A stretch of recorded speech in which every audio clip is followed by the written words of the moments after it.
Қар қалай пайда болады? Қар жай ғана мұз емес, ол бұлттың ішінде туатын кішкентай ғажайып.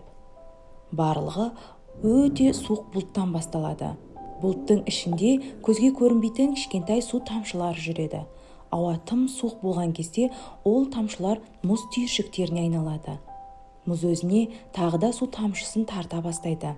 Әрбір су тамшысы мұзға тиіп қатып қалады. Осылайша мұз кристалдарына беріледі де әдемі алты қырлы өрнек қар түйіршіктер пайда болады. Қар түйіршіктері ауырлай бастайды, өрнек үлкейген сайын салмағы артады. Енді ол ауада ілініп тұра алмайды.